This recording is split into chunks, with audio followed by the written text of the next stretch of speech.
Syekhuna, Syekhuna, Syekhuna. Kematian itu akan datang di waktu yang tidak kita kira. Maka kesempatan-kesempatan Ramadan ini betul-betul kesempatan mahal kalau orang mau berpikir.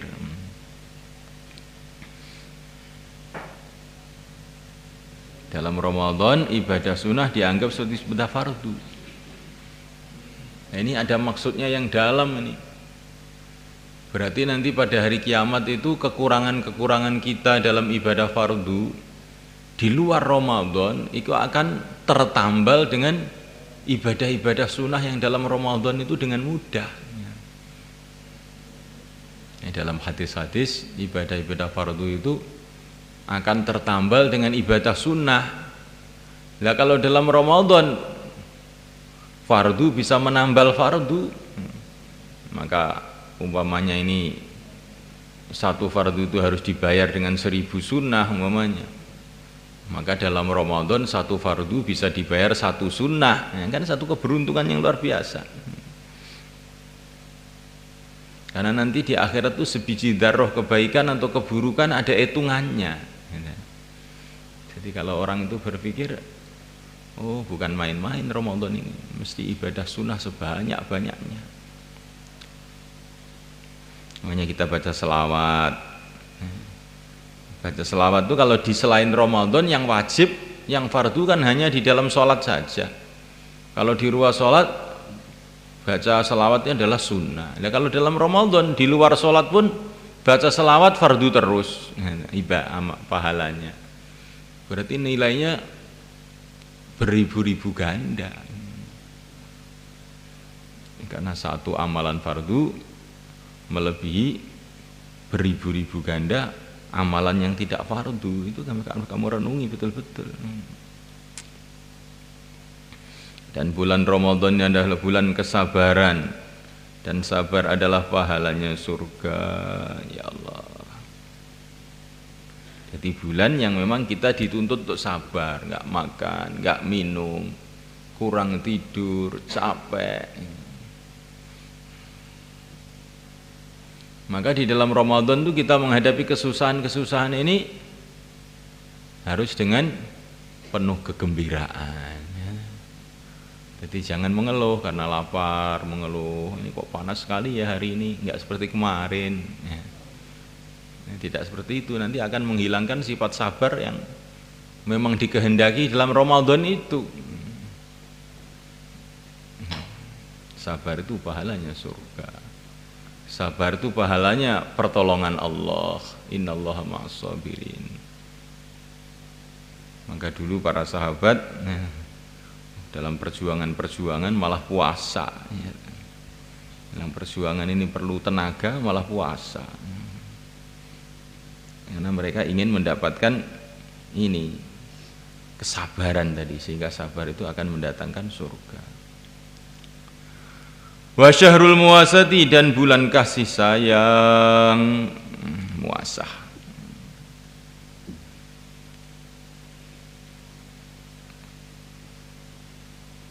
Jadi dalam bulan Ramadan dikatakan bulan muasah. Maksudnya bulan muasah itu bagaimana? Jadi orang-orang kaya merasakan kesulitan-kesulitannya orang-orang miskin. Ya, orang kaya kan nggak pernah lapar, makan aja, ya, minum aja.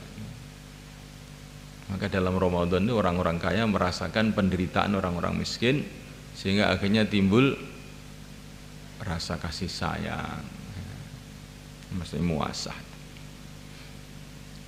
Juga bisa maknanya muasah itu bulan di mana kita ini mesti harus menampakkan kasih sayang dengan banyak sedekah, memberi buka pada orang. Ini termasuk bagian daripada makna muasah. Wa syahrun, dan bulan yuzadu yang ditambahkan fi rizqil mukmin, dalam rizkinya orang iman, fihi di dalamnya. Jadi rizkinya orang iman akan ditambah. Maksudnya rizki dunia mungkin juga, maksudnya rizki akhirat juga mungkin juga. Rizki itu bukan hanya makanan, semua yang bermanfaat itu namanya rizki. Ditambah amalan, ditambah kebaikan, ditambah. Man fattara shaiman, barang siapa yang memberi buka orang puasa, karena maghfiratan lidunubi, adalah merupakan ampunan bagi dosa-dosanya. Wa idqaraqabatihi, dan pembebasan dirinya minan nari, dari neraka. Wa kana lahu mithlu ajri, dan adalah baginya seperti pahalanya orang yang dikasih buka. Min ghairi ayang kuso, tanpa berkurang, min ajri, dari pahalanya, syai'un, sesuatu apapun. Qalu ya Rasulullah, laisa kulluna yajidu ma yufattiru shaim, tidaklah semua kita menemukan perkara yang dia memberi buka kepada orang puasa.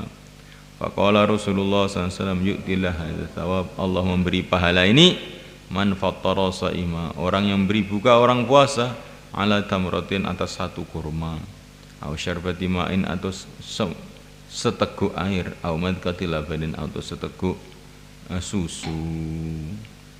Wa huwa, bulan Ramadan itu syahrun, bulan awalur rahmah, yang awalnya adalah rahmat, wa awsatuhu maghfirah, dan tengahnya adalah ampunan, wa akhiruhu idqun minan nar, dan akhirnya adalah pembebasan dari api neraka. Man khaffafa an mamluki, siapa yang meringankan dari budaknya fihi, di dalam Ramadan, ghafarallahu lahu, maka Allah mengampuni untuknya, wa ataqahu, dan memerdekakannya, minan nari, dari api neraka. Ini sekarang tidak ada budak, meringankan pegawai-pegawainya, buruh-buruhnya juga bagian dari ini juga. Jadi kalau kita ini dalam bulan Ramadan, kita ini punya pegawai, punya buruh, diringankan pekerjaannya itu. Yang biasanya istirahatnya jam 12 sudah jam 10 saja. Ini akan ghafarallahu, Allah akan ampuni. Wastaksiru, dan perbanyaklah fi dalam Ramadan, min arba'i hisal, daripada 4 perkara, khoslataini, 2 perkara, turduna, yang engkau meridhakan, bihima, dengannya, rabbakum, Tuhan kamu, wa khoslatun, dan 2 perkara, la ghinaa, yang tidak ada kecukupan, bikum, dengan kamu, anhuma, tanpa 2 perkara. Wa amal khoslatani, adapun 2 perkara, allatina turduna biha rabbakum, yang keduanya engkau meridhakan dengannya Tuhan kamu, fa syahadatu alla ilaha illallah, maka bersaksi bahwa tidak ada Tuhan selain Allah, tastaghfirunahu, dan engkau istighfar kepadanya, la ilaha illallah, astaghfirullah. Wa amal khoslatani, adapun 2 perkara, allatina, yang 2 perkara itu, la ghina, tidak ada kecukupan, bikum, dengan kamu, anhu, tanpa perkara itu. Tanpa 2 perkara itu sudah hancur kamu, tidak akan ada kecukupan. Walau kamu dikasih dunia seisinya, kalau 2 perkara ini enggak ada gunanya. Apa itu? Wa tas'alunallah, dan engkau minta kepada Allah, al-jannata, surga, wa ta'uduna, dan engkau berlindung dengan Allah, anan nari, dari neraka.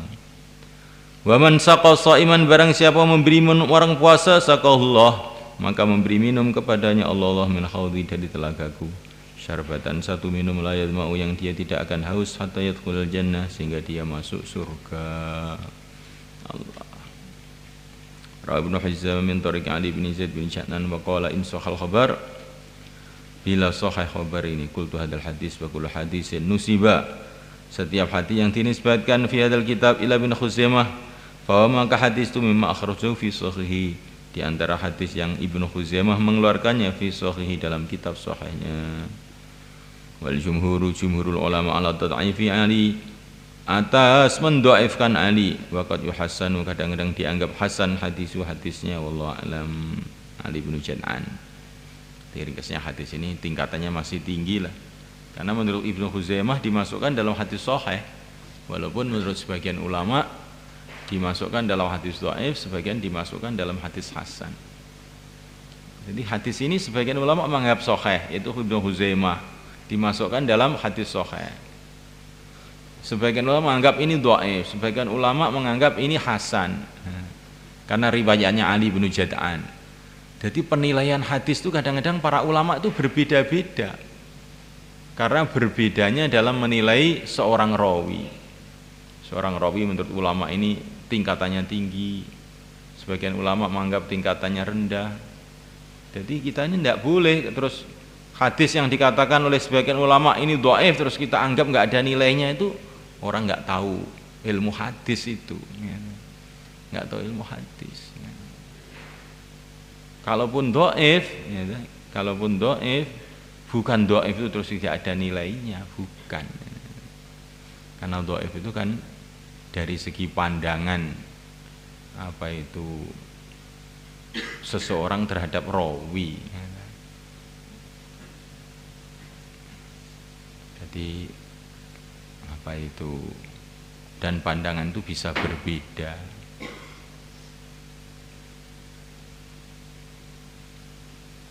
Maka ya hadis-hadis dhaif yang diceritakan oleh para ulama ini ya mesti kita hargai.